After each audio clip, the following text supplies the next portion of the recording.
I've spent the last 12 years helping over 800 producers solve their sound design issues here at Cosmic Academy. And I'm gonna do the same thing for you in this video. No more cheesy synths, we're gonna get you right. But this comes with some bad news. It's Moose. He's demanding that we charge for this service. And it's gonna cost each of you probably more than you're comfortable spending. It's gonna be a 5-second butt scratch. Ready, set.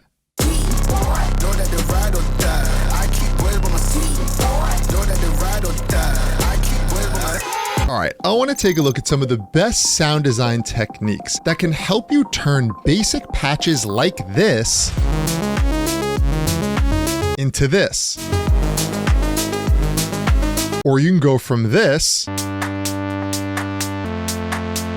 to this.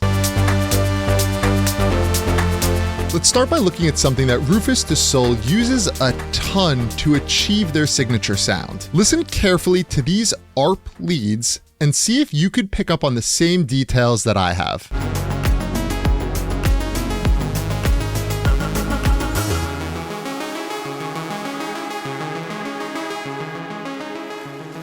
So the first thing I noticed was the movement. You see how it's kind of dancing around? It's not sitting in the same space. So this is the lead we're gonna use. I created like a rough Rufus type idea here. What we'll do is we'll come into this trimmer section and we're gonna mess with this voice map modulator. So what this allows us to do is take the individual voices inside of this synth and allow them to modulate a different parameter in my synth. So in this case, what we're gonna do is have each voice change the pan position. First, come over to this section here where it says pan mod, and I'm gonna switch this to voice mapping. I'm also gonna increase this knob so it starts to trigger the effect of moving the pan and modulating the pan. Next, I'm going to switch my mode into polyphonic mode, and we're gonna come back to the trimmers. Now watch what happens here. We could set our voices. Let's say we're at 2.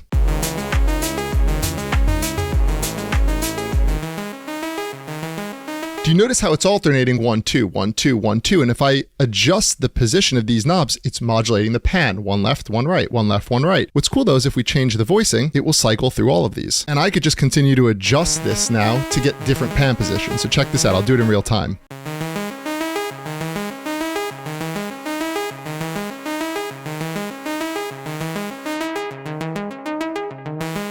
So it's taking this basic saw wave and making it sound far more interesting by having it dance around the stereo field. That's what they're doing. Now let's say you didn't want to do it in the synth, you want to do it with post-processing. Here would be a similar example if I'm using something like Soundtoy's Pan Man. I could just set a rhythm here and have it bounce back and forth between the two. So from here you can get in and customize more settings as well by hitting the tweak button. So essentially this is going to give us the same effect, but obviously a different sound, and that's what's cool about this. The final alternative I'll show is going to be the free option, and that would be something like this auto pan here. I could also just put it into like a non-sync version of this so I can control it, which you could almost see creatively. I could do some cool shit with this, right? I could almost picture that automating every 2 bars, 4 bars, something like that. All right, so then the next thing I noticed, all of their synths typically utilize this sort of pitch drift where the synth is in key, but it almost sounds like the pitch wobbles a little bit off. It doesn't sound perfect. And this is great because it prevents your synths from sounding cheesy. Let me show you.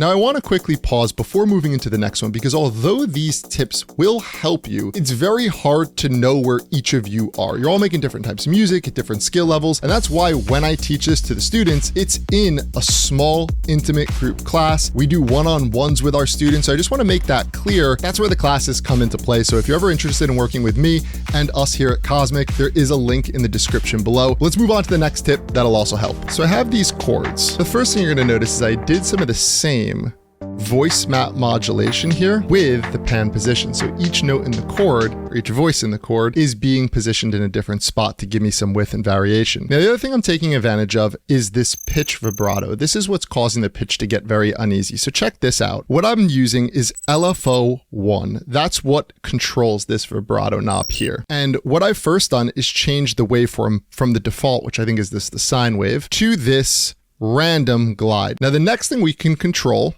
is going to be this depth knob. So by default, it's turned to the right, which means it's off. There's nothing happening. But you can see as I turn it to the left, we start to hear this effect now. We're starting to get that random pitch glide that we set from this parameter. Next, I could adjust the rate.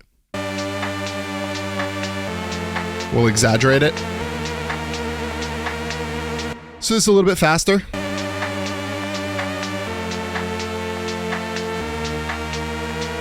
And now I'll just do less.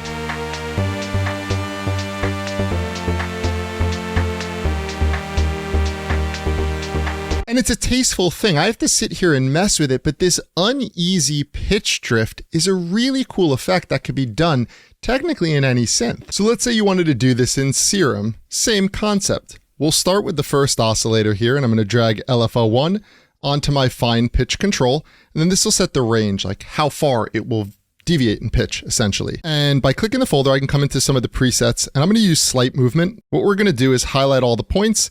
We're going to bring them up to this center line.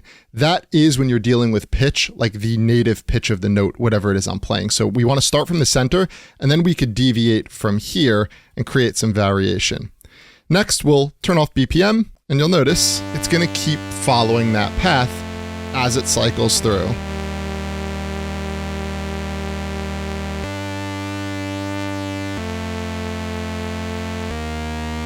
All right, then on oscillator B, let's do the same thing, but we'll put LFO2 on this one, so it'll be a little bit different even. And on LFO2, we'll do the same thing. I'll come in here, I'll choose slight movement, highlight all the points, bring them up. And on this one, I'm going to do just opposite movements, so it's something completely different.